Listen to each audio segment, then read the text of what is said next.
No long intro this time. Star Trek Online has announced some major changes coming to pilot bridge officer abilities, as well as some other tidbits, so let's dive into it.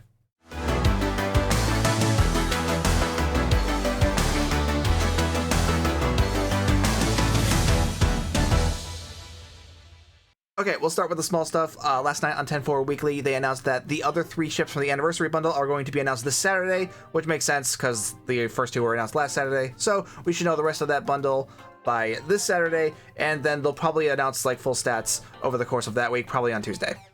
With all the talk about the updates to pilot seating, it was mentioned that a new ship is coming up soon that is a pilot ship.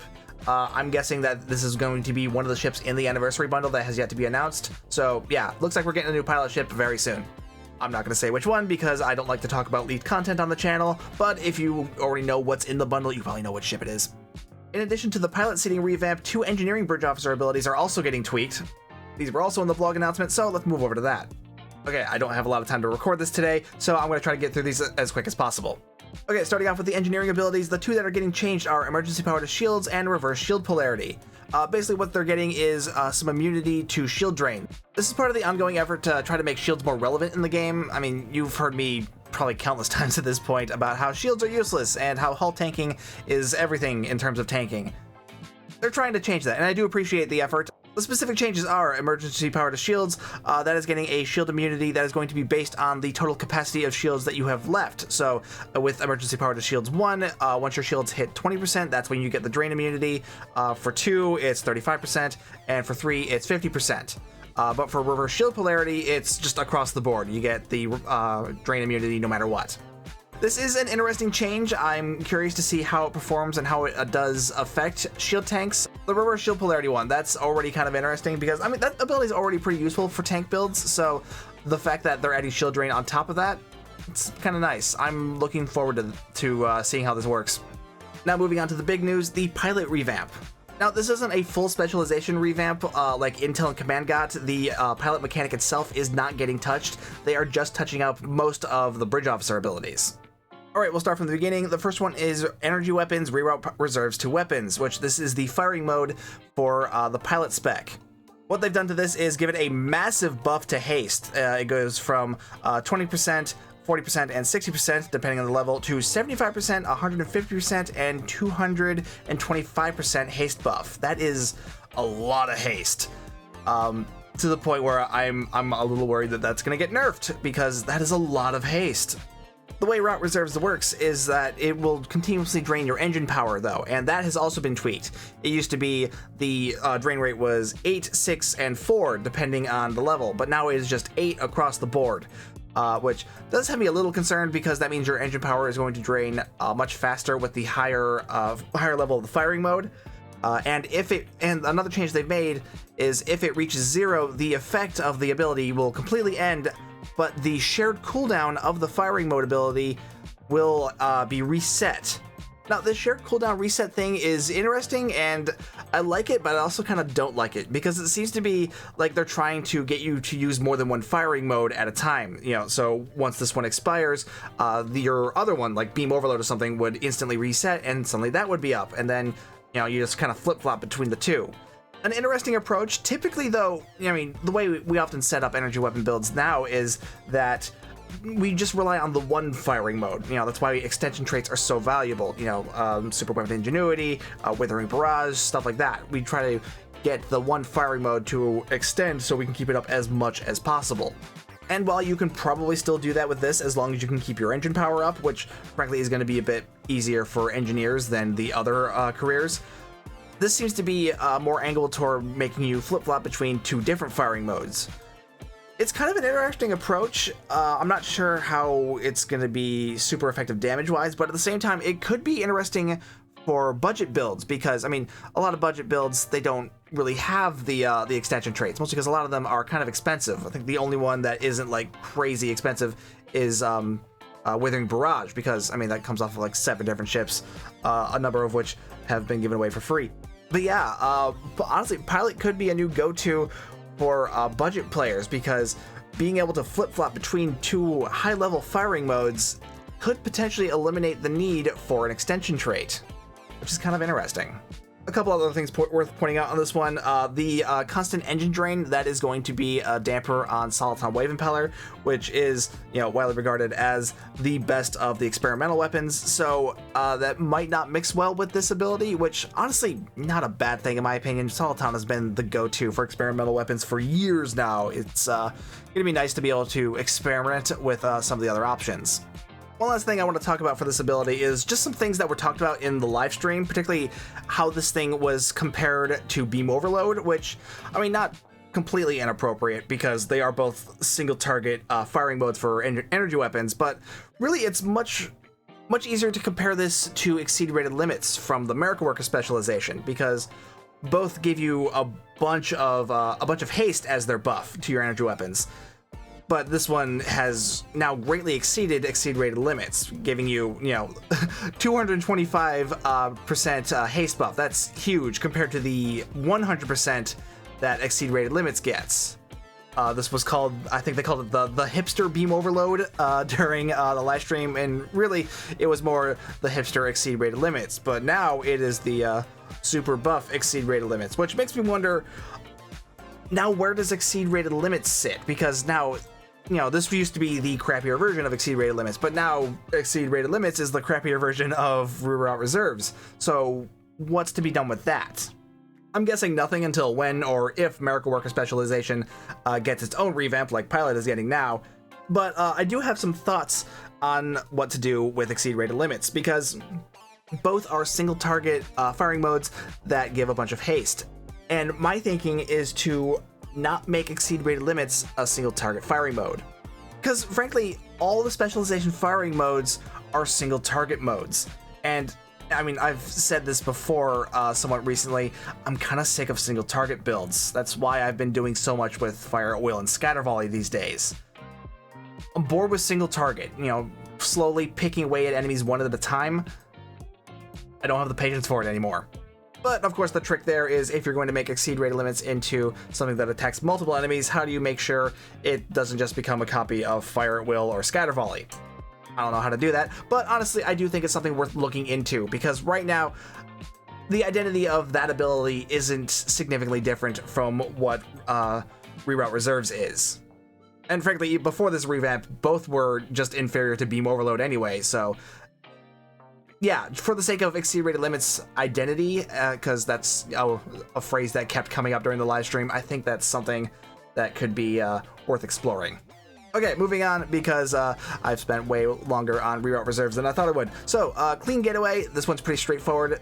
They've extended the duration of the ability, and they've also added some Bridge Officer cooldown to the ability. After the first 3 seconds that it's active, every ship that you avoid, you recover a second of Bridge Officer and Captain ability cooldown, which interesting, not interesting enough for me to care about it, but at the same time, this has always been more of a PvP ability than PvE, and that's kind of why I don't really care about it. I am not a PvPer. I don't care about PvP. I'm sorry, PvP players. Not for me. Deploy countermeasures. This one's a little interesting because they've added these new hollow images of your ship to taunt enemies, and they'll vanish as soon as they receive any amount of damage. So they're basically like balloons that being used as decoys. But the number of hollow images that will be spawned will depend on the rank of the ability, and the duration that they last will also depend on the rank of the ability. They've also removed the chance to confuse. They've just decided that that was kind of a stupid thing to have, so it's just been completely cut out of the ability. But yeah, again, pretty straightforward change. Just stuff shows up and it distracts the enemy. This sounds like something that's going to be more valuable for solo play, for distracting mobs of enemies when you're getting overwhelmed. You can just spawn that and kind of, do your thing and try to get recover some health or whatever. I don't think this is going to be as valuable for PvP as Clean Getaway it will be, so I don't know. Like I said, I'm not a PvPer. PvPers will probably know better than I do, but I think Clean Getaway will be better in that instance. But deploy countermeasures, it does sound kind of interesting. I mean, purely for a space Barbie standpoint, being able to spawn a bunch of copies of your ship, that just sounds amusing. Okay, next is reinforcement squadrons. This one is kind of interesting, what they've done with it. Though I should clarify beforehand, these numbers are potentially going to change because this is still very much kind of a test case, because This is going to be part of the ongoing effort to make carriers more effective. What they've done is that the pets that will be able to be spawned with Reinforcement Squadron, their damage is going to be scaled by your own stats. This is something that's always been missing from pets. They've never drawn on your own skills, because, I mean, the thinking behind them is that pets have always been the thing that replaces the weapons on a carrier, but they've never been able to buff their stats significantly like you can a normal weapon, so they've always been kind of and this is part of the ongoing effort to try to help change that. Now, obviously, not every carrier has pilot seating. Actually, honestly, I can't even think of one carrier that has pilot seating, but like I said, this is more of a test case, really. I mean, these the changes that are made to this ability and how they end up working out, this could lead to potential changes to carriers in the future. That's what they're doing here. So what happens specifically? The damage bonus that the pets it spawns receives will be dependent on your accuracy and crit severity. So the higher your accuracy and crit severity, the more of a bonus damage buff these pets will receive. It's interesting that they chose those two stats, because crit severity, you already want that to be as high as you can possibly get it. Accuracy, however, that really doesn't have any usefulness outside of PvP, though I imagine trying to tie this into accuracy is an effort to try to make carriers relevant into PvP as well. I don't think that's going to work because pets are very easy to destroy, so I don't think this is ever going to be something that works with PvP, but for PvE purposes, that's really interesting. But like I said, accuracy doesn't really have a place outside of PvP, so I kind of wish they would tie that to something else. The crit severity is fine, but yeah, the accuracy, I want that to go away. I don't know, tie it to crit chance. Crit chance is always good. Oh, the other thing they changed about this ability is they made the summon fighters immune to core breaches. You know, pretty straightforward there. They even commented that that really should have been like that beforehand, and now it is. Yay! Oh, one more thing that came up while this ability was being addressed: squadron ships. Apparently, they're close to being functional. This is something that Cryptic has kind of talked about in the past on live streams. It's something that they've wanted to do, but the tech is not quite there, and it's still not quite there, but apparently they're getting close to where the development team is getting happy with them. So that could be something that we're going to see in, I don't want to say near future, because, you know, near is so relative, and like I said, they're still working it out, but that's something we could be seeing in the future, which sounds kind of interesting. Form up. This one's pretty straightforward. They increase the bonus damage value that you get from activating the ability, and they increase the range of the teleport. But one thing that was brought up during the live stream, I specifically asked if they resolved the facing issue, because the big problem with Form Up was always that whenever you activate it, you would be facing in a completely random direction. You never know where you'd be looking after you hit the teleport. And I remember this because I remember Augie messing around with this ability during one live stream, and that was his biggest frustration with it. He never knew where he'd be facing when he activated the ability, and suddenly appearing facing in a completely different direction than what you want to be can be a serious hamper on your effectiveness, because you could be, you know, teleporting and suddenly bam, all your weapons are facing the correct direction and you could unload right onto your target, or you could show up and you're facing the other direction and you're just opening yourself up to flanking damage. That was a problem. Jonathan Herlock, the designer behind all these revamps, he said that was not something he looked at on this ability, but acknowledges that that is a problem and would look at it. So hopefully that will be addressed before this goes live, or if not, hopefully soon after. Subspace Boom. This is another one that's pretty straightforward. The damage of the explosion has been significantly increased. Specifically, the base damage has been improved by roughly 50%, and the throttle scaling damage has been doubled. So you're going to get a bit more out of this. Additionally, they've also added an accuracy debuff to the explosion. So that could be useful for PvP, because, like I said, accuracy is pretty valuable over there, and being able to debuff enemy accuracy, probably going to be useful there. Admittedly, I don't know how useful, because, like I said, I don't PvP, but that's something for you guys to play around with. Oh, next up, Lock Trajectory. I have been extremely critical of Lock's Trajectory over the years, largely because it is a completely useless ability. And while this change, they've added some crit chance to the ability, it's a step in the right direction. I don't think it's enough, though. Largely because, frankly, crit chance is very easy to build up, especially on pilot seating. Because I've talked about this before, just using 2 seats of pilot team and fresh from R&R along with Synthetic Good Fortune, which comes off of the tier 6 Equinox, you can build up crit chance like crazy. We really don't need more crit chance, which is really not something I thought I would ever say, but yeah, crit chance, it's very easy to come by. To make me really care about Lock Trajectory, add some crit severity or some bonus damage, something more than that, because a little bit of crit chance is not going to make enough of a difference. Speaking of Pilot Team, that's the next one on the list. This one, again, is pretty straightforward. They've added a buff to your defense rating when you activate this ability, in addition to the speed buff that you already get. They've also granted an immunity to Placates, which that's kind of nice. I imagine that's going to shake things up in the PvP world as well, because I assume Placates are a pretty big thing over there, so that's going to be interesting to see how that holds up. As for me personally, this really isn't going to change how I personally use Pilot Team, because, like I said, really I just use this to stack crit chance from Synthetic Good Fortune, so it's really not going to change much there. Next up is Hold Together. This is a healing ability based on your speed. This is a pretty straightforward buff. They just double down on the throttle scaling. So if you like Hold Together, it's about to get a lot better. Okay, next is Fly Apart. With this one, they improve the damage buff, and it also happens during the build-up as well as after the ability. I don't really remember how Fly Apart works, but more damage, that's always good. Okay, I looked it up. It's a damage buff based on your speed, and that's just gonna get better now. So if you like running around like crazy, this could be worth using now. Not something I would use. I'm typically more of the I get to my target and park there, and then unload a bunch of damage, so not something for me, but some of you might like it. Coolant Ignition. This ability works kind of like Eject Warp Plasma, but it's a little different. It applies some different debuffs, and now it's going to be even more different because its damage is going to be scaled based on your engine power, and its initial burst damage, whenever it explodes, that's been significantly increased, being upped by 4.5 times per damage tick, which... interesting. Again, I don't know how useful that's going to be. I'm hoping this is going to be added to the list of abilities that triggers unconventional systems, which that is something I forgot to bring up. A bunch of these have been given, at least the ones that should have them, they've been given control tags.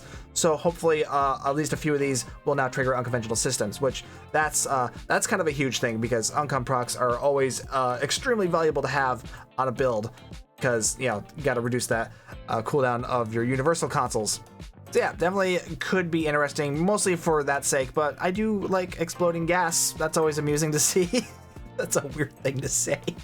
Okay, last ability to go over, Attack Pattern Lambda, or as it was accidentally referred to in the live stream last night, Attack Pattern Lambada, which I like way better.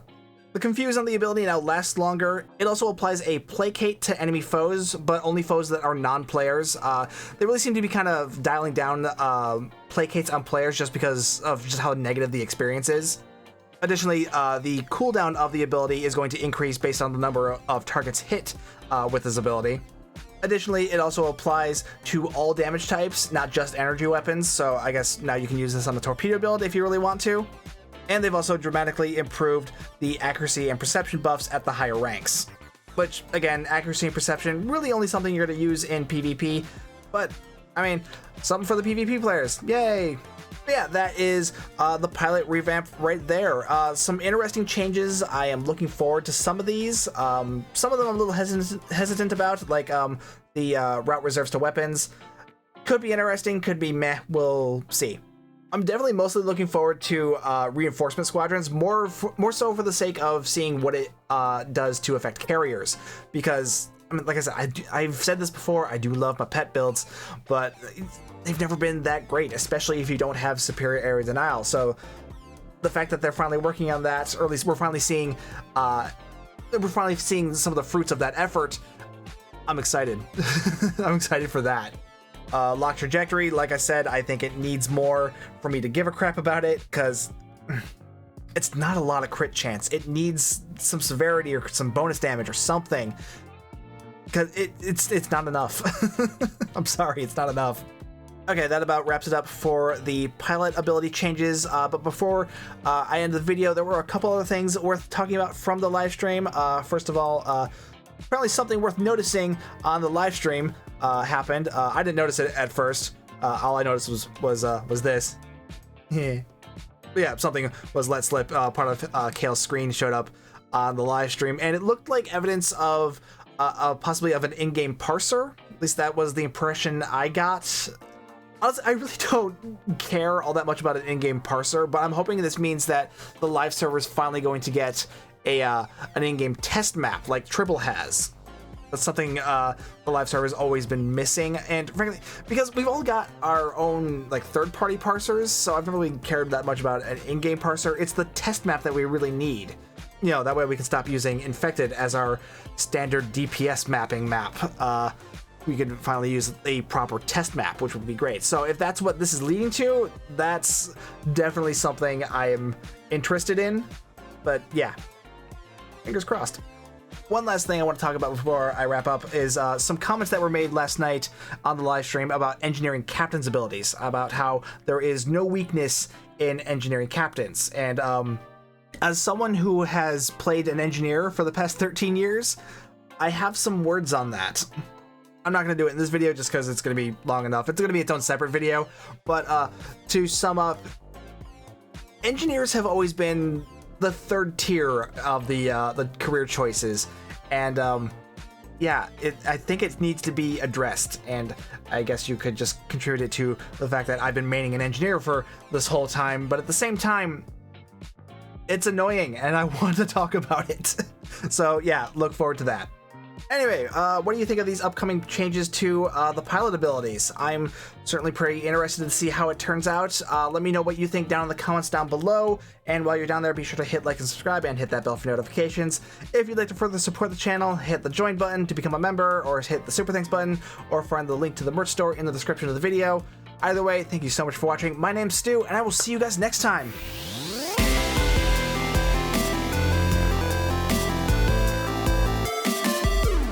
What do you mean engineers have no problems? Have you seen me? I've got loads of problems.